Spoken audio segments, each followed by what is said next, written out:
ഇഷാൻ കിഷന്റെ ക്യാപ്റ്റൻസിയെ കുറിച്ച് എല്ലാവരും നല്ല അഭിപ്രായങ്ങൾ പറഞ്ഞിട്ടുള്ള ഒരു മത്സരമായിരുന്നു.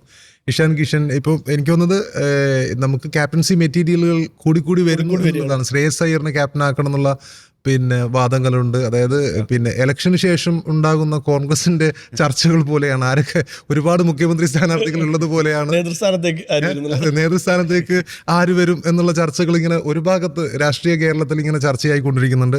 അതുപോലെ ഈ സൂര്യകുമാർ യാദവ് അടുത്ത സീരീസിൽ മാറാനുള്ള സാധ്യതയുണ്ട്. ശ്രേയസ് അയ്യറെ ക്യാപ്റ്റൻ ആക്കണം എന്ന് പറയുന്നവരുണ്ട്. ശുഭ്മാൻ ഗിൽ ഒരു ഗ്രാൻഡ് റിട്ടേൺ, രാജകുമാരന്റെ റിട്ടേൺ ഉണ്ടാവും എന്ന് പറയുന്നവരുണ്ട്. ഇഷാൻ കിഷന്റെ ക്യാപ്റ്റൻസിയും കഴിഞ്ഞ ദിവസം ഒരുപാട് പ്രശംസിക്കപ്പെട്ടതാണ്. അപ്പോൾ ഇഷാന്റെ ക്യാപ്റ്റൻസി എങ്ങനെ പറയുന്നു?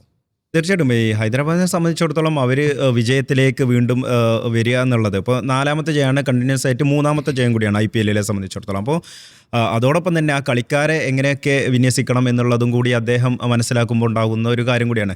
അതുപോലെ തന്നെ ഇന്നലെ മറ്റൊന്ന് പറയേണ്ട ഒരു കാര്യമുണ്ട് കേട്ടോ. ഇന്നലെ ഈ ഹർഷ് ദുബെ എന്ന് പറഞ്ഞിട്ടുള്ള നമ്മുടെ വിദർഭയുടെ കളിക്കാരനാണ്. ആഭ്യന്തര ക്രിക്കറ്റിൽ അദ്ദേഹം നല്ല പെർഫോമൻസ് ഒക്കെ നടത്തിയ രഞ്ജി ട്രോഫിയിൽ ഉൾപ്പെടെയൊക്കെ നല്ല പെർഫോമൻസ് നടത്തിയ താരമായിരുന്നു ഹർഷ് ദുബെ. അപ്പോൾ അദ്ദേഹം ഇന്നലെ 3 വിക്കറ്റ് നേടിയിട്ടുണ്ട്. അതായത് സമീർ റിസ്വിയുടെ വിക്കറ്റ് അദ്ദേഹമാണ് എടുക്കുന്നത്.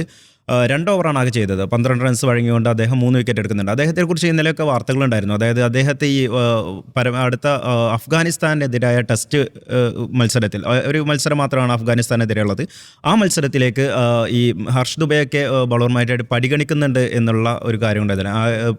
ആക്കിബ് നബിയെ ഉൾപ്പെടെയുള്ള താരങ്ങളെയൊക്കെ പരിഗണിക്കുന്ന കൂടുതൽ ഹർഷ് ദുബെയും കൂടി ഉൾപ്പെടുത്താൻ സാധ്യതയുണ്ട്. കാരണം വലിയൊരു ലോങ് ഇത് കഴിഞ്ഞ് വരികയുള്ളൂ. IPL വലിയൊരു സീസൺ കഴിഞ്ഞ് വരികയാണ്. അപ്പോൾ മുതിർന്ന താരങ്ങൾക്ക് വിശ്രമം കൊടുത്ത് അവർക്ക് മതിയായ വിശ്രമം കൊടുക്കുമ്പോൾ പുതിയ കുറച്ച് അരങ്ങേറ്റ താരങ്ങൾ വരും എന്നുള്ള ഒരു പ്രതീക്ഷ ഉണ്ടായിരുന്നു. അപ്പോൾ അതിലേക്ക് ഹർഷ് ദുബെയുടെ പേരൊക്കെ ഇന്നലെ തന്നെ പരിഗണിക്കുന്നുണ്ട്.